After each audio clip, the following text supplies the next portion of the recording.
We film a video that's somewhere between 2 and 5 minutes that then gets circulated to the entire office. So they know what were we doing behind those closed doors.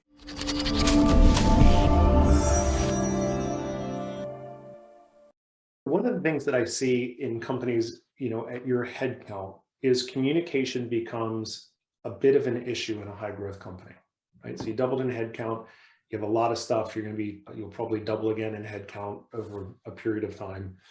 How are you handling communication? How are you doing that differently? Because I'm sure it used to be, back in the day, you'd yell over to Lisa and, Lisa, go do this. And now there's 40 people that we have to communicate that through. And some of them are in the office, some of them are out in the field. What communication changes have you made inside the organization? First, I got a doorbell to get a hold of Lisa. I just press this button and I can catch Lisa that way. So, but that's more a joke. There's two main things, one that we've done and one that we're about to do. The first thing that we've done is we've adopted Asana as our project management tool. Almost all of our communication runs through there. It's great because when all the information lives there, for those of us, especially myself, that might be working at 4:30 in the morning or 9 o'clock at night, I don't have to call somebody and say, hey, what do you know about this project? Or where's this file located? It's all in one spot.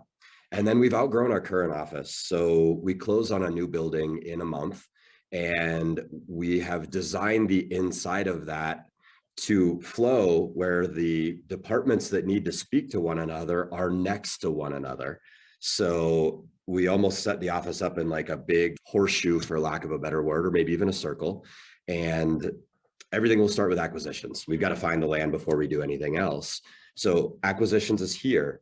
And then development services that handles entitlements is right next to them. And then architecture is right next to them, which is right next to construction. And it just flows so that we've got the people that need to collaborate sitting really close to one another. So that combined with Asana really has elevated our communication. I think another thing that you do that's unique is coming out of your weekly leadership meeting. And I saw Lisa do this. Tell people what you do coming out of the leadership meeting to try and bind the company together. Yeah, it's great. So we talk about things in there that maybe we shouldn't talk about throughout the rest of the office, but 80% of what we do is planning, how are we a better place to work? How are we going to meet our goals? What's coming next? What do we need to be concerned about? And there's 6 of us in that meeting. That'll grow to probably closer to 8 to 10 by the end of the year. And what we do is we basically rotate. Each person takes a turn. We film a video that's somewhere between 2 and 5 minutes that then gets circulated to the entire office. So they know, what were we doing behind those closed doors? What were we talking about? What are we planning for? And that's another level of communication that really keeps everybody kind of tightly knit and on the same page. I think it's a brilliant move because it starts to break down those barriers of like, what are those people doing that make the decisions that impact me?